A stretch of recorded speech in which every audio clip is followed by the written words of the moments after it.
Have you ever wondered how one individual, seemingly insignificant in the grand tide of history, could stand up and halt an unstoppable force of destruction? You won't believe this.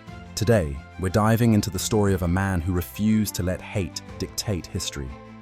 His name? Wilhelm Furtwängler, a musician who used his baton to fight against genocide during the darkest days of World War II. This is the story of how a conductor seemingly wielded an orchestra, but actually wielded peace. It's 1942. Nazi Germany is at its height. The Third Reich's influence has swept across Europe, and Hitler is using culture as propaganda. Classical music, the pride of German heritage, is not exempt. Enter Wilhelm Furtwängler, a towering figure in the world of music, one whose concerts were attended by high-ranking officers and even Hitler himself. But beneath his polished, meticulous demeanor, a war of resistance brewed. Furtwängler could have fallen into the easy path of being apolitical. After all, he was the principal conductor of the Berlin Philharmonic Orchestra, recognized globally for his musical genius. But he made an extraordinary choice. He stayed in Germany, not to support the regime, but to undermine it. The Nazis saw him as an asset, a symbol of German supremacy, but Furtwängler saw his influence as his weapon. Wherever there was his baton, there would be defiance. Quiet, yet unshakable defiance. But how does a conductor fight tyranny? Surely one cannot fight bullets with symphonies.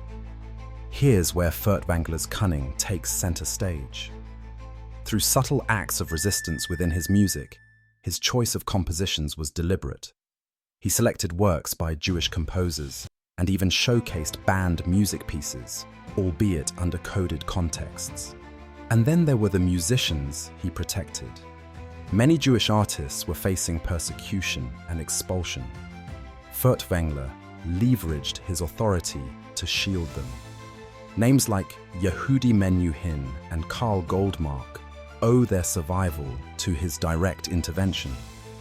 But what made his resistance particularly risky? Let me paint the picture more clearly. At a time when dissent could mean a death sentence, literally, each choice he made was a gamble.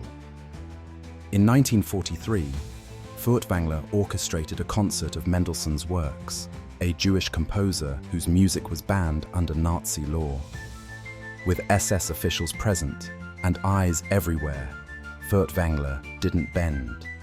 Despite the overwhelming fear, that concert conducted under glaring watch was a resonant victory, if only for its symbolism. It showed that art could stand against tyranny, even for just one night. Yet, this wasn't merely about saving music. Furtwängler put his career and even his life on the line for humans who face systematic extermination. A famous instance of his defiance was when he directly defied Hitler to save the life of Jewish pianist Walter Gieseking, who was slated for deportation to a concentration camp. Furtwängler walked straight into Nazi offices and demanded that Gieseking's life be spared, using his reputation as collateral. Imagine the audacity of it, standing in the halls of power, demanding justice from those who had none. Now, of course, his story is not without its complications. Publicly, Furtwängler shook hands with Hitler, and photographs of their cordial encounters circulated rapidly. Many viewed him as a collaborator.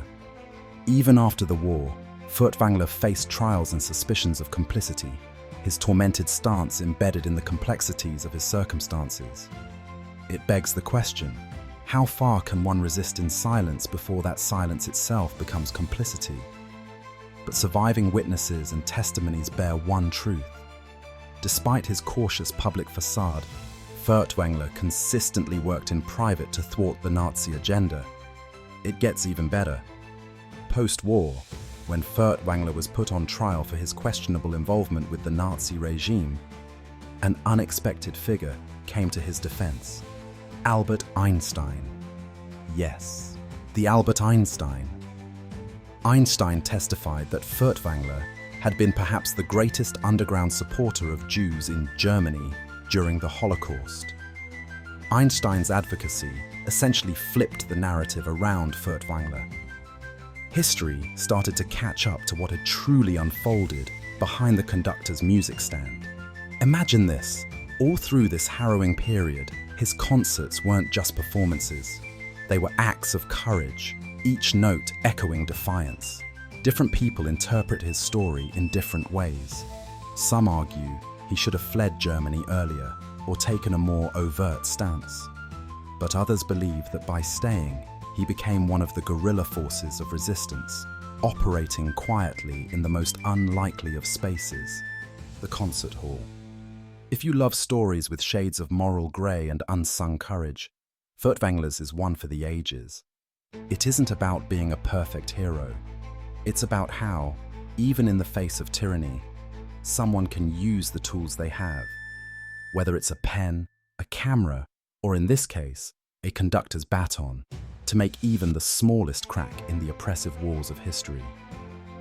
So next time you attend a concert or hear an orchestra, take a moment to reflect.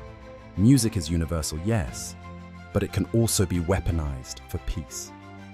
Wilhelm Furtwängler proved that it's not the size of the battle, but the soul behind it that truly matters. And that, my friends, is a historical hidden gem worth tuning into.